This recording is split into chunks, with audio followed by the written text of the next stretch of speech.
From the start, I knew my wife was cheating. Here's how I planned the ultimate revenge. I'm torn about whether I can bring myself to cause the pain I know I'm about to inflict on an innocent party who doesn't deserve what's about to happen in the next half hour or so. However, as I gaze at the large, meticulously framed photograph of me and Dave on our wedding day, hanging above the mantel, my tearless eyes reflect the emotional toll of my mostly happy-year marriage. Those tears were shed during the internal debate on whether to proceed with this conversation. The verdict is yes, but I'm still resisting the urge to flee. Dave is going to be devastated. Seated beside me on the sofa, John gives my hand a reassuring squeeze, boosting my courage. I glance sideways at him and smile in gratitude. Over the months of our affair, I've gradually fallen in love with him, and I'm aware that every bit of love I've given him has been taken directly from Dave. The moment it felt like cheating to make love to my husband marked the beginning of preparations for this meeting. I'm not looking forward to it, but I anticipate relief afterward. I'm going to hurt Dave profoundly, unavoidable as it may be, yet once it's over, I can end the charade, pretending that I'm as deeply in love with Dave as he clearly is with me, pretending to go out with my girlfriends, on work trips, clothes shopping, all the while meeting up with John. It's incredibly stressful and a significant factor in the worry lines increasingly visible on my face each morning. Yes, I look forward to the release. I glance at the bookcase, ensuring the baseball bat I discreetly placed there earlier is still in position. Dave's stance on fidelity is well known to me. Since the kids left home, he's been reading short stories about cheating wives facing consequences. Some of these stories surprised me with the husband's fierce reactions, making the wives pay dearly for their transgressions. When I questioned him, he simply mentioned colleagues who experienced upheavals in the no-fault family court system after sharing similar stories. Update: Dave by nature isn't a violent man, but when confronted by the person stealing his happiness and future, he might make an exception. He surpasses John in size, fitness, and strength and is less sensitive, holding a prominent position in a biomedical company. Dave contrasts sharply with John, an artist. Despite any provocation, I know Dave won't physically damage me, allowing me to keep him at bay so John can escape. I hear Dave's car in the driveway, and my stomach churns. Heart pounding, I swallow, needing to steel myself. Deep breath. I wonder about his thoughts on the unfamiliar car, John's car. I sense that Dave must have read a similar scenario in a cheating story, the first one I ever read. My heart rate increases. I must stay calm. Dave walks in, eyeing John with curiosity. I stay seated, avoiding kissing Dave in front of John. Dave notices my omission and approaches with an outstretched hand. He introduces himself as Dave, and John hesitates before a brief handshake. Dave discreetly rubs his hand on his pants, a gesture I recognize after so many years. John retreats to the couch. Dave grabs a beer, sits opposite us, takes a pull, placing the can on the coffee table alongside our glasses. The tension makes my nerves feel on the verge of snapping, like a branch pushed beyond its limit. I can't meet Dave's questioning gaze. Instead, my eyes flit lower to his casual attire. When did he start coming home dressed so casually? I shake off inane questions about clothing. Now is the moment I've been dreading, where I shattered the soul of an outstanding community member, terrific father, provider, and nearly perfect husband, the first love of my life. But not the last. I admit that we need to talk to Dave. He responds with a neutral, unreadable expression. As expected, in pressure situations, he remains coldly analytical, thinking on his feet better than I do. Despite preparing for every angle, my nerves betray me. I say to Dave that I want him to know he's done absolutely nothing wrong. My voice is shaky as I clear my throat, still unable to meet his eyes. Throughout all the years we've been together, my friends have been envious of our marriage. It should be acknowledged that Dave has been an exceptional husband. I laugh, but Dave doesn't reciprocate with a smile. Attempting to cushion the forthcoming blow, I admit my apprehension about discussing this with some friends, fearing they may not forgive me for causing Dave pain. Even as I focus my gaze over his shoulder, I notice no hint of a smile or softening in Dave's features. His lips move, but he resembles a statue.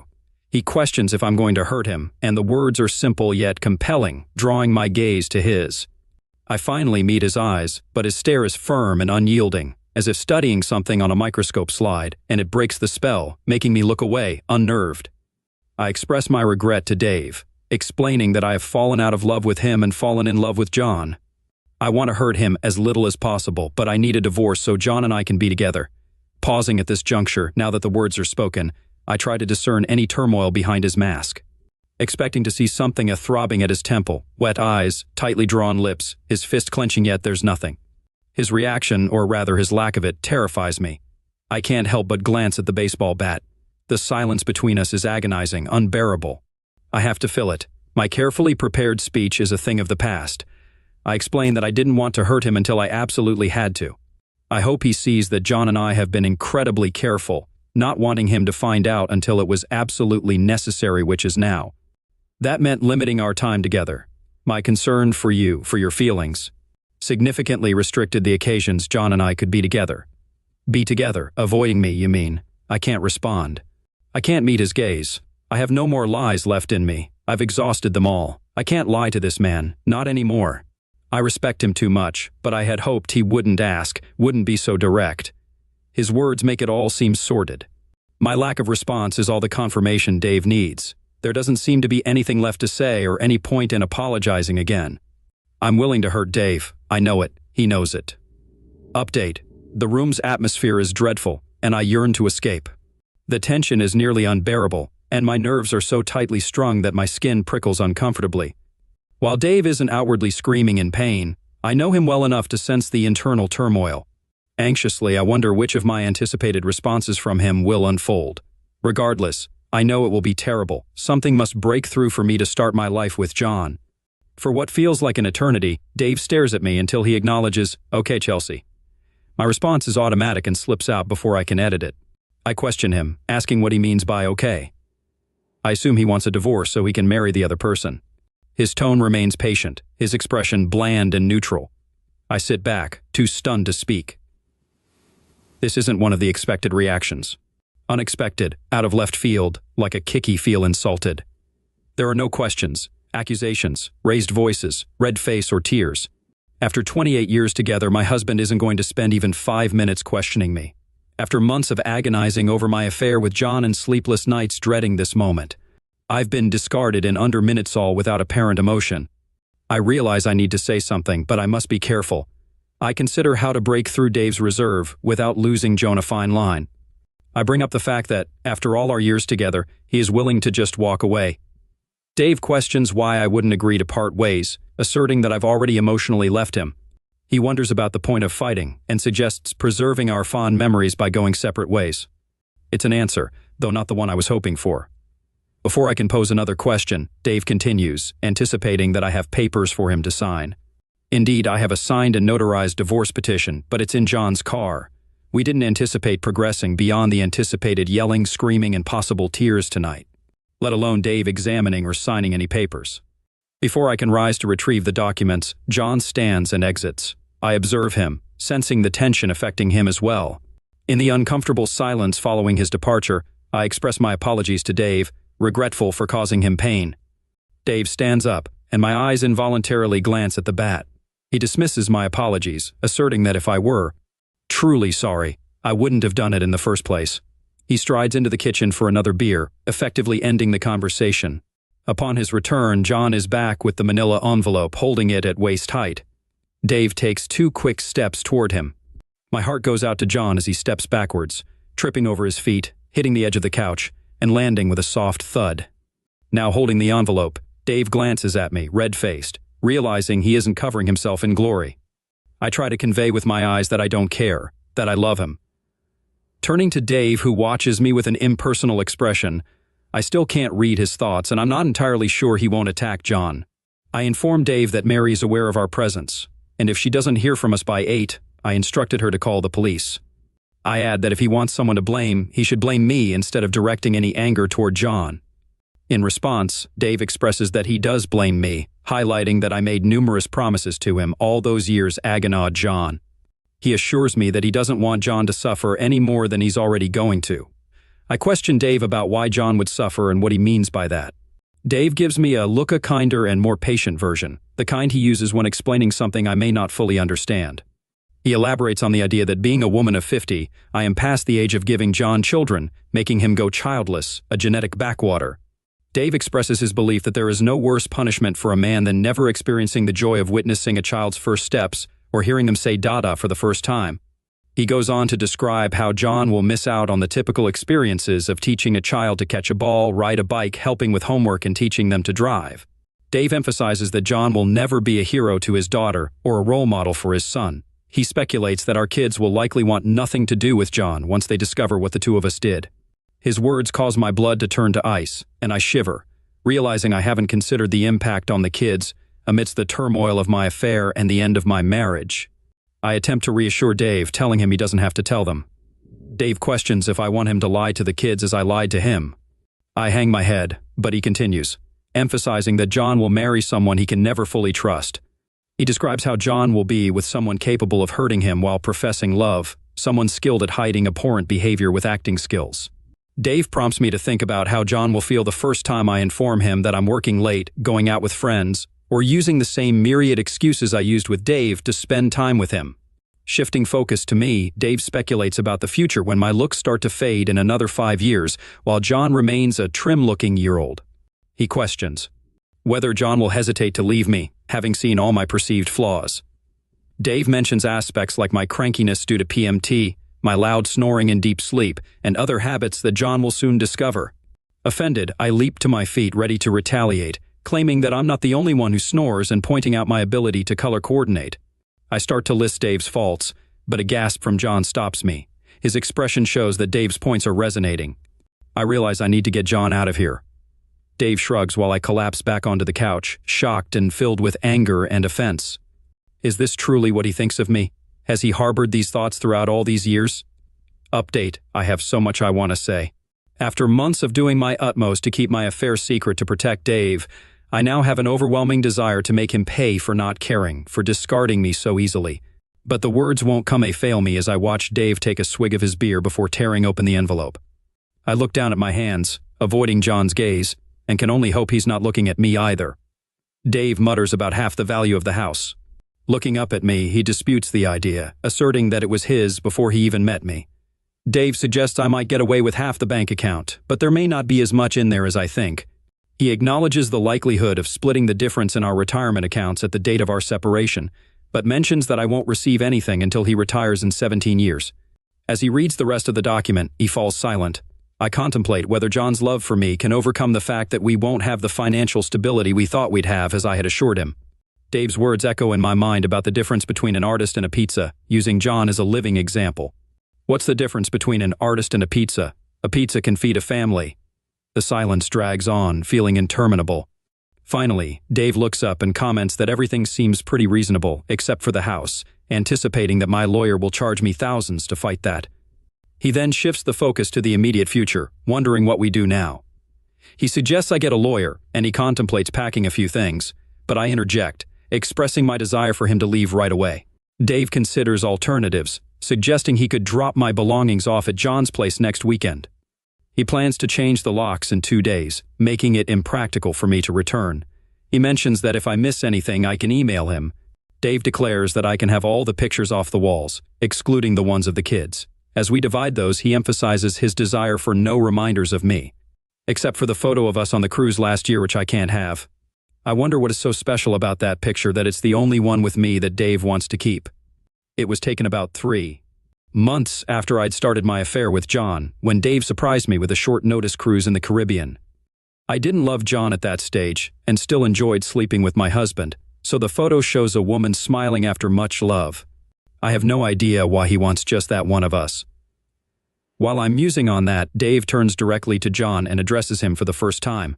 He inquires about John's current address, initially mentioning 42 Belmont, and then correcting himself, noting that John moved a few months ago to 58 Gravilla. The revelation leaves me shocked. Dave knew about John's new address, not only that, but he's known for at least 4 months. I grapple with the realization, questioning when and how he found out. We've been so careful, and I can't fathom how I missed any signs. I replay scenes of dinners, closeness, moments, gifts, date nights, birthdays, our anniversary, mornings, nights, days, and time with our children. Yet in not one scene could I detect a change in Dave. I look at Dave as if seeing him for the first time. This is the man I have spent my entire adult life with. The man who held my hand and encouraged me while I gave birth to our children. The man who I nursed through influenza, the real one. The one where you can't lift your head off the pillow, who nursed me through morning sickness and an emergency. The man I should know as well as the back of my hand, the man I should be in tune with. Notice any change in? None. There's been none, I'm sure of it. I stare at him, marveling a stranger. My husband of 28 years is a stranger to me. I've been thinking myself so clever, so careful, not giving anything away, such a good actress. But Dave is better. So much better. He knew and hid his knowledge from me. How could he? How could he hide it so well? If he truly loves me, he shouldn't have been able to. The thought triggers heat I don't want to explore. The logic of it, had I truly loved him, would I have been able to hide it so well? But clearly I didn't hide it so well. Dave knew, had known for months. I look at him, but it's not him from the here and now, it's him from a mere 2 weeks ago. I see him undressing me, gentle, loving, cherishing. A lie he knew.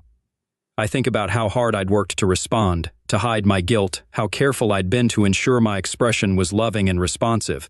I contemplate the tears I suppressed, silently apologizing to John while reciprocating, touching, and kissing, pretending I desired to make love. The stress is present the battle against the urge to flee, to recoil, the shame when my body betrayed my heart and climaxed. I had to resist leaping from the bed immediately after, wanting to wash Dave's scent off me following the act. I lay beside him, sleepless while he slept, apologetic to both men. I've lied and betrayed both.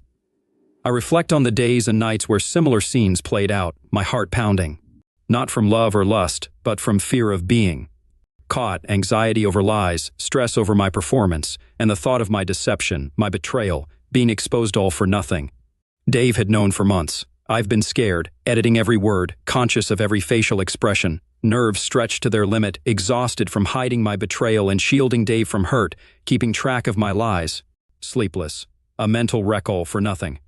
Did he love me at all, ever? How long has he been pretending? A month? 4? 15? 28 years? All those things he said to John, all those awful things, what he truly thinks of me. I look at him, and I want to cry. He's dry-eyed. It's me fighting tears, me nauseous from rage and rejection.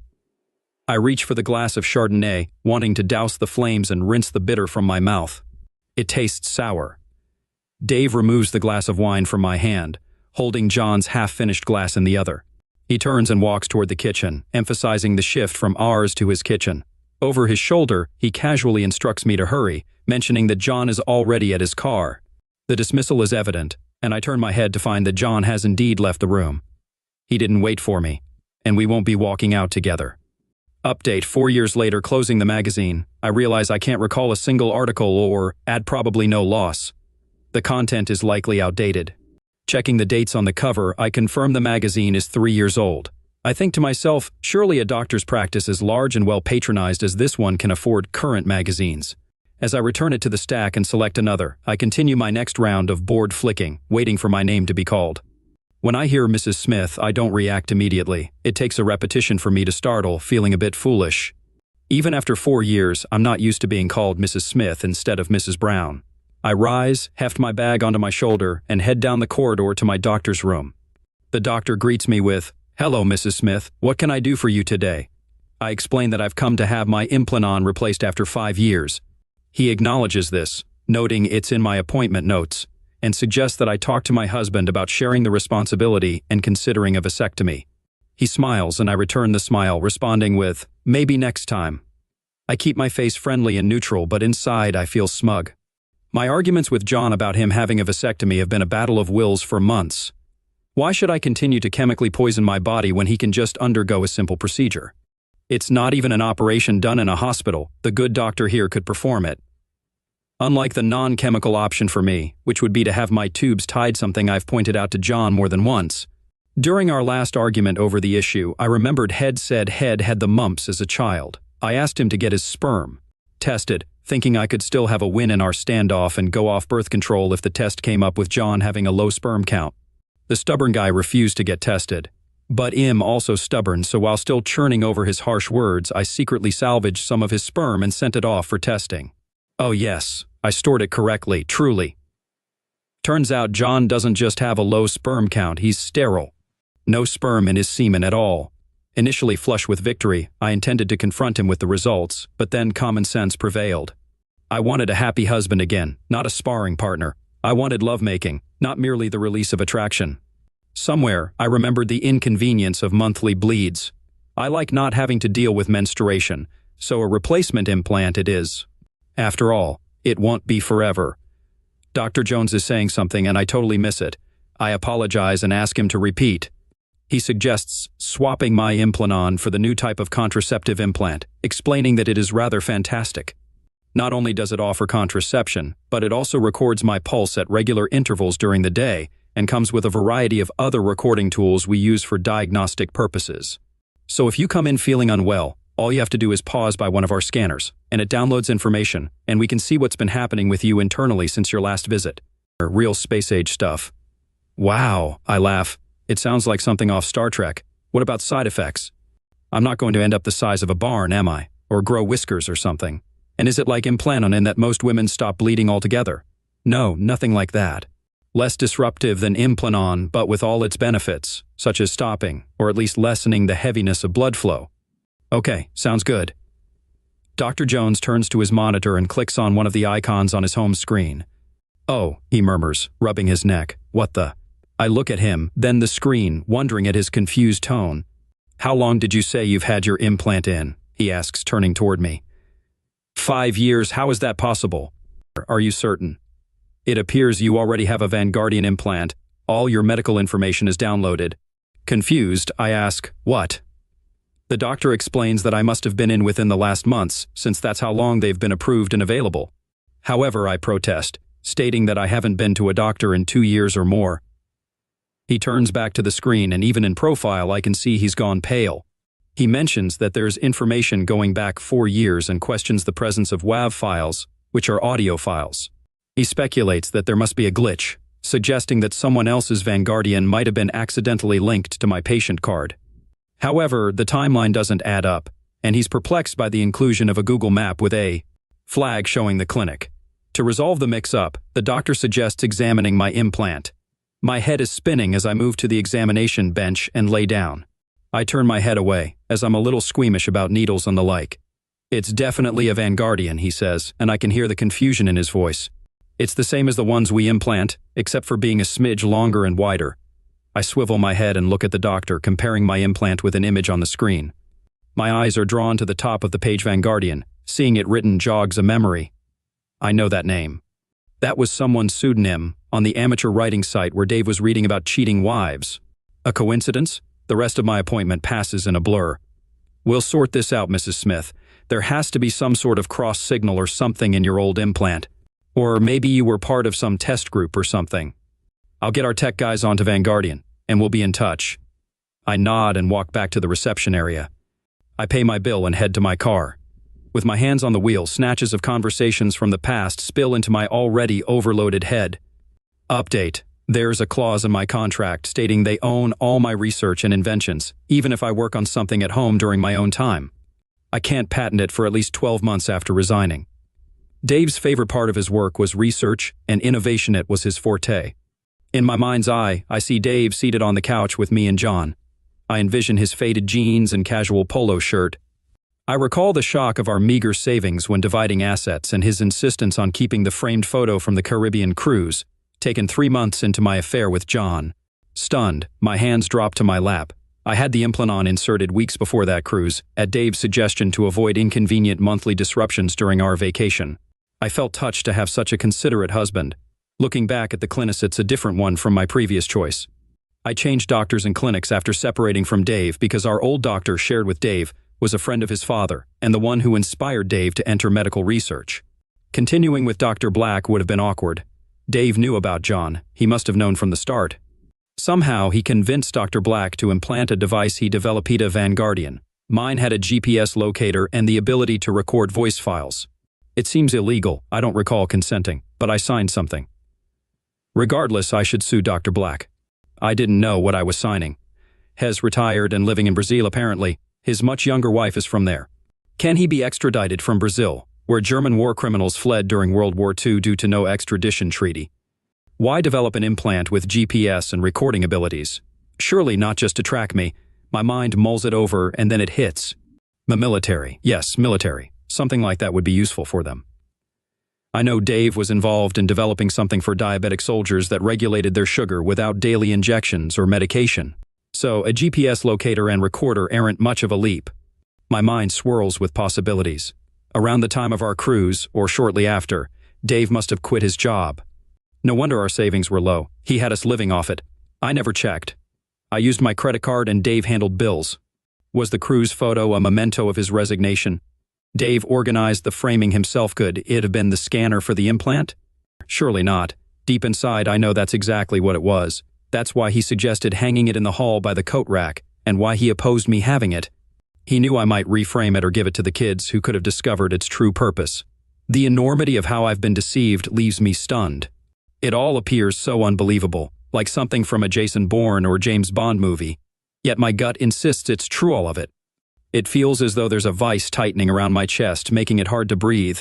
No wonder he didn't seek revenge in the divorce. He had already done it, at least financially, and I can't do anything about it. Dr. Black is likely beyond reach, and Dave, being Dave, probably secured my signature on a consent form. To make matters worse, it's been almost 4 years since Dave and I finalized our divorce. While I'll receive a portion of his retirement funds, I suspect the millions he earns from Vanguardian are funneled through corporations, and I won't see a penny. I touch my arm where the new implant lies. I can't even confide in John.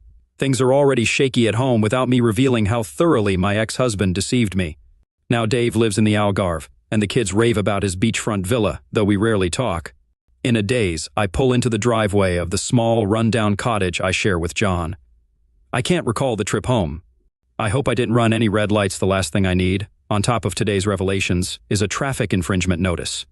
On autopilot, I unlock the door and enter the lounge. John is on the couch. Chelsea, we have to talk. Only then do I notice Hez holding hands with a girl who looks no older than 30 but is undeniably pregnant. She doesn't have much time left. 2 glasses of Chardonnay sit on the table in front of them.